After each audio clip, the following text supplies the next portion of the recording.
I've had so much fun being here amongst you. I didn't know a group like this existed. It's very cathartic. It really is. I'm writing down quotes from each of the presentation. I don't know if you guys have some good gems. Martin, help the developers promote themselves and they'll promote you. I like that.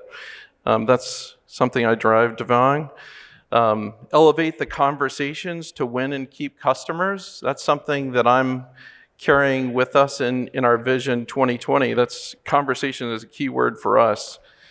And Priyanka, going from 0 to 1 in product marketing. You stole a lot of my thunder.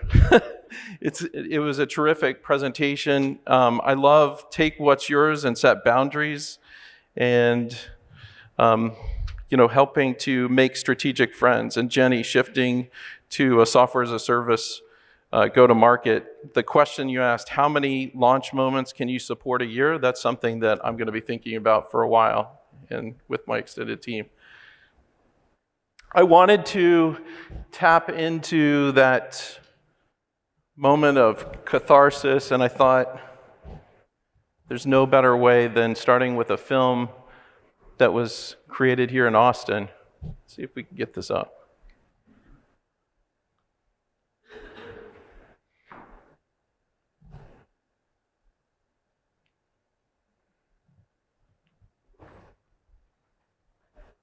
Working?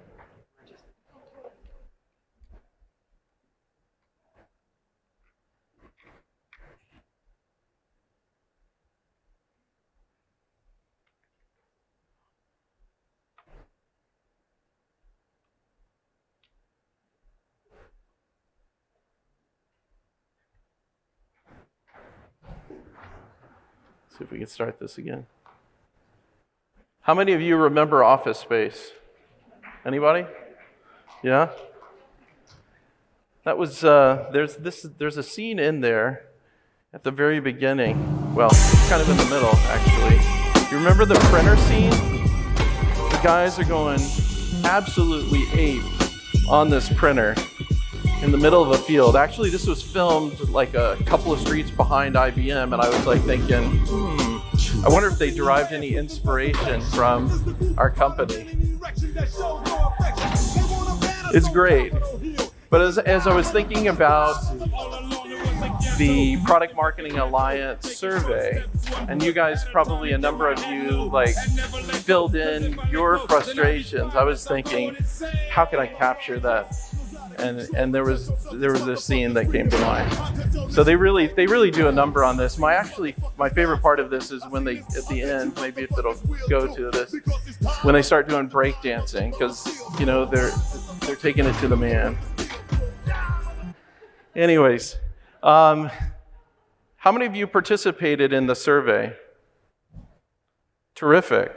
I know that we're gonna definitely contribute more the next time it comes around. I didn't learn of it, but it was fantastic. And I zero in on the top 3 frustrations here. A lack of understanding around product marketing role and responsibilities, lack of resources, limited bandwidth, so some trade-offs. Everyone's struggling with the tyranny of the urgent, if you will, and not enough influence in the company. As I was thinking about those, I was like, wow, that's very reminiscent of when I became a dad for the first time. But no, seriously, as I did my first 90 days, my listening tour, that was great advice. I looked for resources out there in the market that would kind of give me a sense of, is this a common experience? And, I guess there's the saying, misery loves company. Well, product marketing shows this graph. And I wrote Rebecca and I said, this survey that you put out, the readout in your annual survey, it doesn't make sense to me because everyone's claiming ownership. And she said, well, of course, what that's showing is actually the tension within the company and then the tension across the industry. So there's no consistent response for this. So it's going to be a bit of a choose your own adventure. But what I wanted to share with you is if Priyanka's was, about 0 to 1 being that first, which is so hard. Maybe going a step further, the 1 to 10 or 1 to hundreds. I wish the statement that Lisa made was true, that we had 5,000 product marketers in IBM. That's not actually true. So we have hundreds. But before I get into that, as my role of worldwide director for product marketing, I wanted to share a few thoughts or a few details about myself.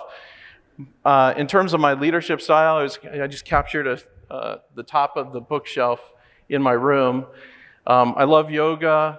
I'm inspired by, one of my gurus said, in the mind of the expert, there are few possibilities. In the mind of the beginner, there are many. And so I always try to have the mind of the beginner.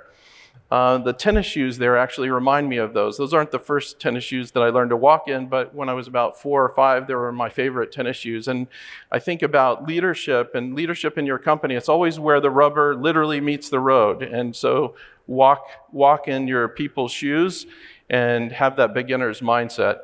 If I had a few more hours every day, people say this is kind of crazy, it gets so boring, but I actually derive a lot of pleasure swimming between the lane lines. I would take another hour or two. I try to get in two miles or so. I think about my career at this stage, maybe this is a little bit of philosophy organically, kind of like this Nautilus shell. And if I think about the trajectory, I didn't always see myself converging towards product marketing, but I always had this interest in business and all the questions around it. And so I've kind of transitioned between many different, someone said product marketers, ask them about how they got into product marketing. I've transitioned around the different aspects of how you create value to customers, and I've arrived at product marketing. And I find the fundamental question for me, how do you discern and communicate the value to create a sustainable business? That's kind of a real catalyst for many of the things that we're doing. So what was the situation in IBM? I titled this Reboot, and I asked for feedback from my team, and they said, well, what Reboot? Maybe you should actually call it the boot up of product marketing, because we're really, before you started, we were like an island of misfit toys, right? We were all in our unique ways dysfunctionally different and disconnected from the rest of the organization. And this isn't I don't want to win the story for the worst launch ever, but I do want to share this anecdote of how dysfunctional we have been in the past. And that is, here's our CEO, Jenny, our previous CEO, announcing a new product at Think, our major conference. And I was actually part of the offering management team that was in the portfolio delivering, that was actually part of this launch, supposedly. I'd only heard the code word. And so after she announced it at Think, at our biggest conference, the business concept was reviewed, a launch plan was approved, with risk, of course. The product was released for sales, we briefed our analysts, and finally, the product was available, and of course, without references. So this is, the exact opposite of what we want to do, of course, right? But that was the state of things. So maybe that's cause enough for why we should reboot, but I thought I'd share a few more, details as well. First, we noticed that our key measures were, as a result of being product focused, weren't being met. Our launch effectiveness, brand perception, relevance, and then of course the pipeline. We didn't have any formal definition, which had the consequence of actually challenging the good product marketers to get respect, and then had the effect of having everyone else misunderstand what the value and role of product marketing was. So it was kind of perpetuating itself. And then, ultimately that cascaded into the fact that product marketers weren't allowed to be in those conversations, which would give them more authority, right? So you bring something, your technical capabilities, your insight to the conversation, but they weren't given the authority to participate in those. And then finally, delegated a lot of the tactical activities at the end. And because of that and the communication structure, whipsawed around at the end of things. So what does our organization look like? These are the product marketers, about 350 plus or minus, that are in product marketing. And just to give you a little bit of organizational context, why our experience may vary slightly from yours, we've adopted Agile wholesale. And I remember bringing this in to our product development teams in 2007. It's come over to the marketing organization. So I don't know, how many of you consider yourselves an Agile marketing organization? I'm just kind of curious. It's been actually really fantastic in aligning us with the engineering teams and also improving our workflows and how we communicate with each other.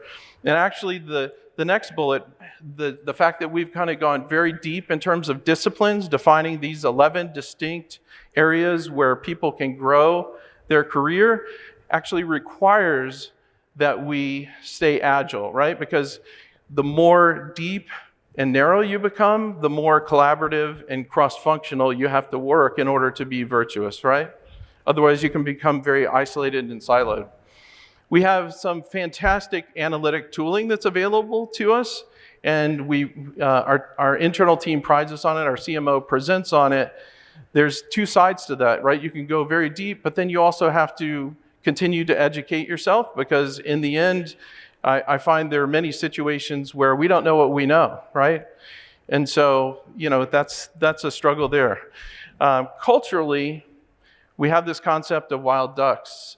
Came from a Danish story, proverb, but it's basically the idea that you can't make a tame duck wild, but you can make a wild duck tame. And so we treasure our wild ducks, our creative people with wild ideas. And some of our best things have come from that. IBM Q, our quantum computer, the original kind of chess match that you guys all heard about with Kasparov and what was the computer, Big Blue. So, we have a strong commitment to work-life balance, inclusion, and uncovering. And so, really digging deep into understanding each other and being sympathetic, but listening as well. And I find that's very virtuous. That idea of listening to each other, understanding and respecting difference is very virtuous for product marketing. Our business model is interesting because you have the option of hardware, software, and services. And so there's different flavors of challenges in there, and then lots of mobility, and of course the enterprise scale focus. So how do we do this rebooting? Well, I'm going to go into really 4 different areas.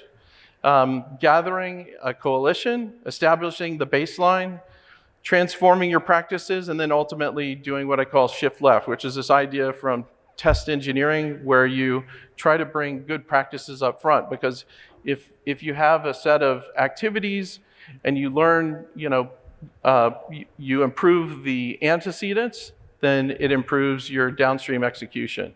So I put an asterisk next to how to reboot because really, and Bob Cotter wrote the book on this, right? Not only organizational change management, but how to create a sense of urgency. The one on sense of urgency is probably a good one for product marketers because it's not just about change management, but everything that you're doing in terms of engineering and releasing products, you're trying to create a change. So how do you create a sense of urgency? But in terms of changing the product marketing organization, having that leadership buy-in is really critical to having that up and down alignment. And it accelerates so many things, right? In terms of communication. So every time, this is actually a snippet from a film that I recorded of her and then cascaded out to the community. But every time that we have the opportunity, I try to make that connection happen, both for her and then also for the product marketers. So what was the first step that we did? yes, I did do a listening tour in the first 90 days, but also even beyond that, it was really about gathering this coalition. And the value of a coalition is to understand from your leading experts, your bright spots. If you read Make to Stick, the bright spots of the organization, find out how they're executing today, find the current practice, cultivate those. You need them to actually do the experiments, right? And the real key value that your champions are going to provide is reflections. Those, the readouts on the experiments of new best practices, where you're pushing the envelope further. And then ultimately connect that story of your future, where you want to go, your vision, with the story of today. You need everyone to understand how they're going to get there. And in order to understand that in a very personal way and to adopt it themselves, whether they're in product marketing or in engineering, they have to be able to tell that story for themselves. And so you create these models. So one of the first things that I did was I actually took these champions and then very simply interviewed them, right? Created a career profile. And you can see here, just like in a number of the different talks, the varied career journeys that each of them took. And it's really fantastic. It has turned into a really fantastic way of learning, not only about how product marketers develop, the skills that they need, but also I asked them fun questions like key insights. What advice would you give to yourself at a younger age, right? How would you develop? And some of the things that they illuminate are really fantastic. Maybe I'll make those externally available for the fun of it, yeah? We've also found that trying to push the boundaries in terms of how we collaborate and collect input is really important. And so here I show you an example of literally something that we've been compiling in the last few weeks about the needs of the product marketing organization. So we defined a persona. We took our practice and we applied it to our product marketers, right? So we defined personas, and we're trying to pull in from the champions, from the people that have just joined IBM for the first time from college, from the senior executives in other disciplines and everything. And we were collecting all that input and bringing that together online in a mural. Just in general, aligning with the rest of the teams, even the product marketing, or within the product marketing organization, collaborative tools like this that allow you to bring in those discussion points with your peers and other functions. This can be a really powerful way, even as simple as it is, of getting that alignment. That's what I found over time. And we do fun stuff like create our own internal shark tanks, right? You don't have to define too much to actually say who has a good practice, right? And host an event and champion in that. So that's a little bit about the culture and about the champions. The next is really establishing a baseline. And I think you have to, in order to establish that baseline, you have to pick a framework, share your expectations for what they're going to achieve, what product marketing is going to do, and then ultimately execute those practices. So we looked at across many different consultancies and what was out there. And of course, there's Forrester, Serious Decisions had a framework, Gartner has one, and then Pragmatic has one. And I looked very in depth at each of these, and ultimately, what is it about, right? In order to do go-to-market, it's understand the fundamental problems, decide where you're going to innovate based on your capabilities as a company, and then communicate that value, right? So how did we establish ours? Well, we said, at least in IBM, we say that product marketers have 4 primary responsibilities. One is, and I think I've heard it said in some of the other presentations as well, they need to understand the market and their product. They need to be able to articulate why it's differentiable, establishing a point of view. They need to be able to influence that target in the market, socially and otherwise, wherever they are. And then ultimately, they need this larger idea which really helps product marketers grow up into leadership positions. They need to help grow the revenue. And so there's, with each of those, this is about kind of like telegraphing, if you think about John Doerr's OKRs, right? This is about talking about the practices and the outcomes. And so we have kind of really two things: the practices, what we expect people to do, and then the outcomes, the desired outcomes that they're trying to achieve from all of those. And that's how we kind of explain it a little bit more.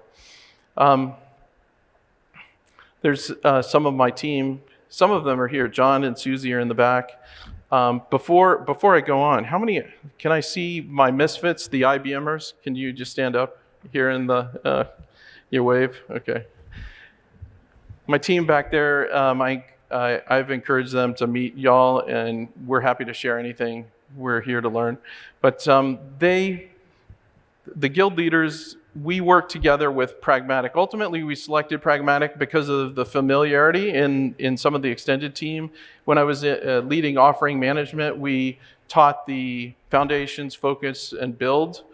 And so when I came into marketing, it was easier to have that conversation with our product marketing, product management function by saying, hey, we're taking Pragmatic, and this is our kind of mapping. So we did 3 courses: Foundations, Market, and Launch. And then we declared within their framework specific boxes, specific activities that we believe product marketing should take a leading role in. And we had fun bringing those classes actually inside of IBM at a certain threshold. We kind of made this decision: do we want to take the external classes or bring them in? And we brought them in. And then ultimately, we are trying to develop all of them on some of the practices. The core are related to kind of key. You guys don't have to take a picture of this. Just go to that website and you can download actually the spreadsheet.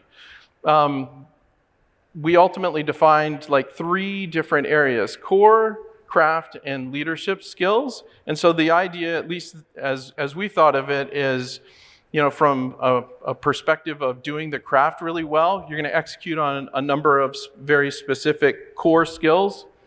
When you want to improve your craft, be a better product marketer, work on a different, set of subtle skills. They don't necessarily translate into a deliverable, but they will dramatically improve your capabilities. And then leadership, as you want to move up.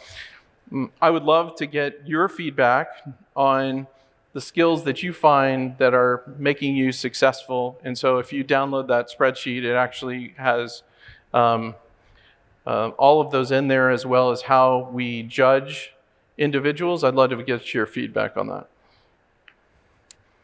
So I guess the third, once you've defined it, you need to do some transforming of the organization. And in the state we're in, each of the different business unit was in a different place.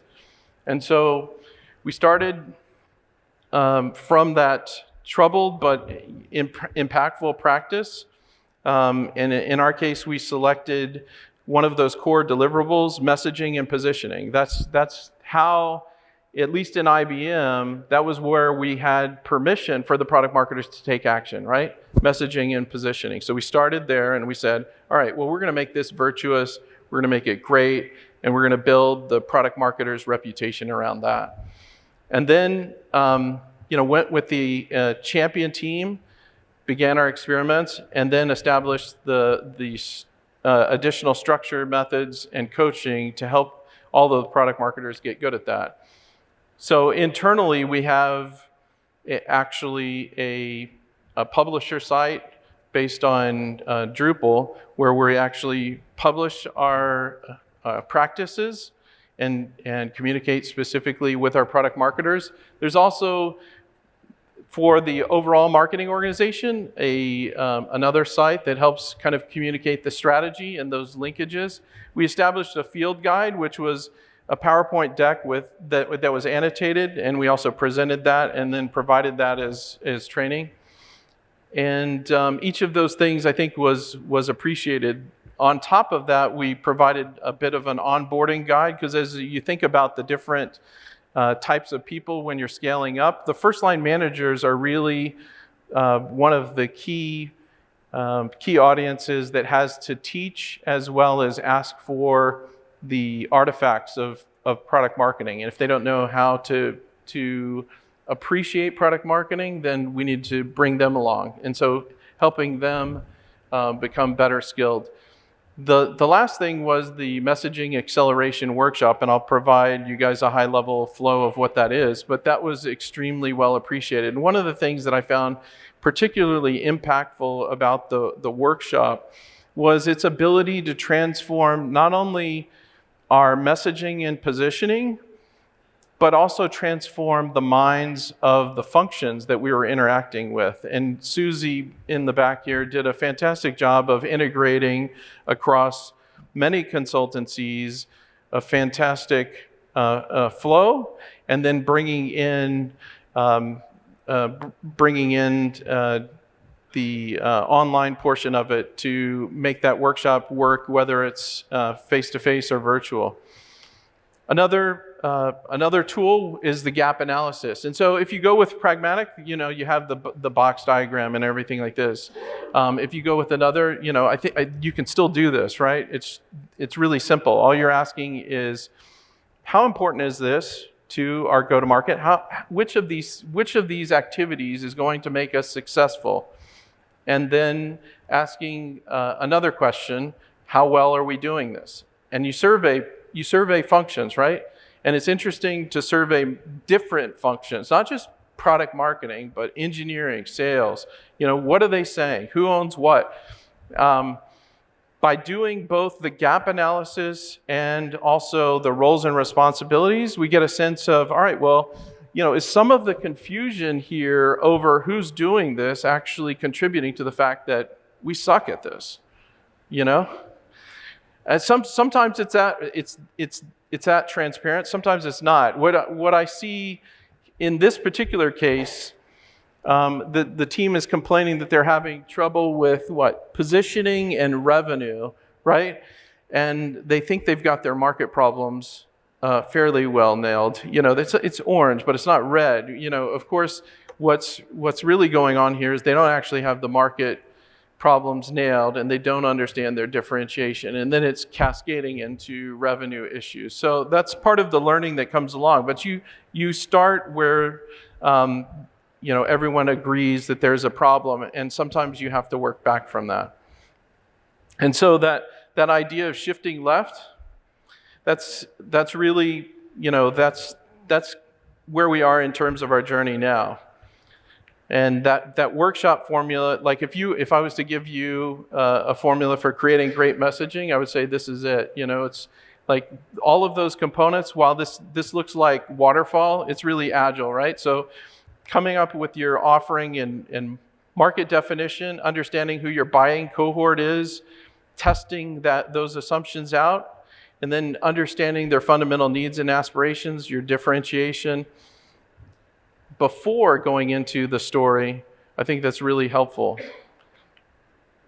Ultimately, our vision this year and moving forward is to enable that audience-centric, market-led conversation, integrating those practices across the company.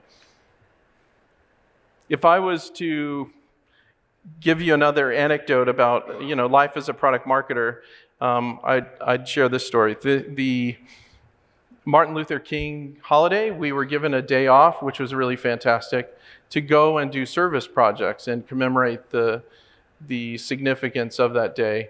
And I showed up at this trail maintenance in North Austin, and we were essentially going to improve the trail. And so I showed up, and there was a big mound of manure, but there was no wheelbarrows, no tools to move it. And, I brought my family. I was very well intentioned, but there were no other volunteers. And so sometimes I think, you're in a situation where you intend to do well, you don't have the tools, and all you can do is to make the path better by walking it yourself. So if all you can do in your current organization is bend a few blades of grass as opposed to making a new trail, I think it's worth it, right? I think that makes a difference. So don't get discouraged.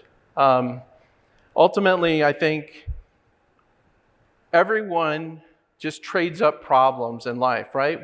They're all in your company or in life, you get to solve certain problems. And if you don't really get rid of problems, but if you don't get stuck in the small ones, you get to solve bigger ones. So I wish all of you much success in solving big problems, yeah? Thank you.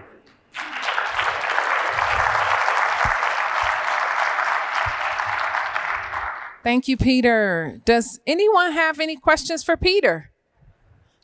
Do you want to have lunch? Hi, Peter. Amazing.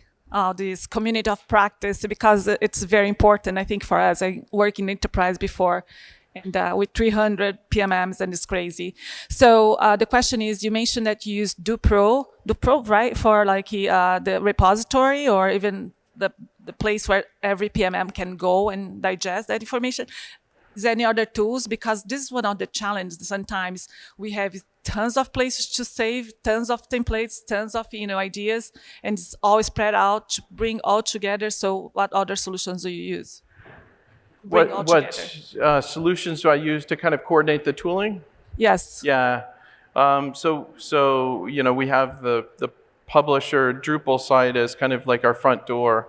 We actually have we use Box as kind of like we create a hierarchy of the practices, and I have a very orchestrated and organized kind of hierarchy of things for everyone. There are a number of like tons of different tools. We use Slack, I use Trello, I use Mural.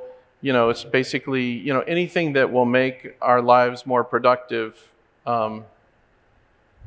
Right. So basically for repository, then Box. Yeah. Okay. Yeah. Thank you. Yeah, that and for sales enablement, Seismic. Any other questions for Peter? Hi, Peter. Erin Forsyth from Verbo here in Austin. Cool.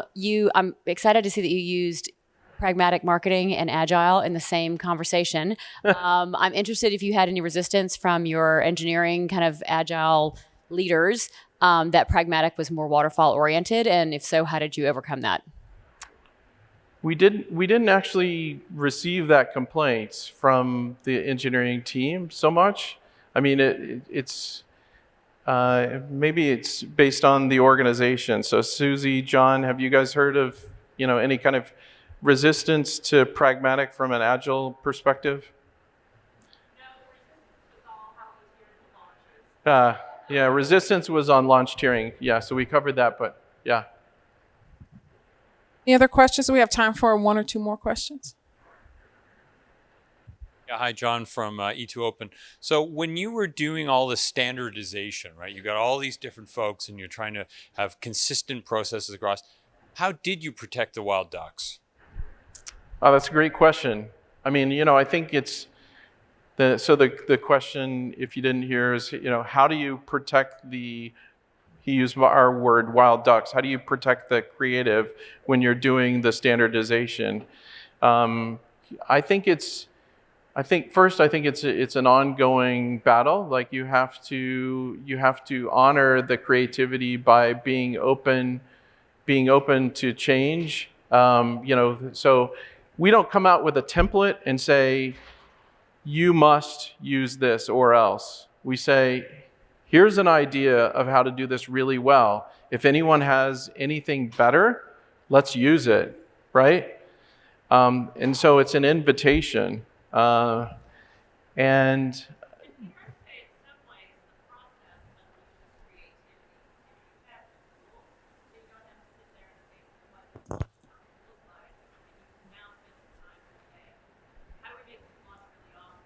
yeah.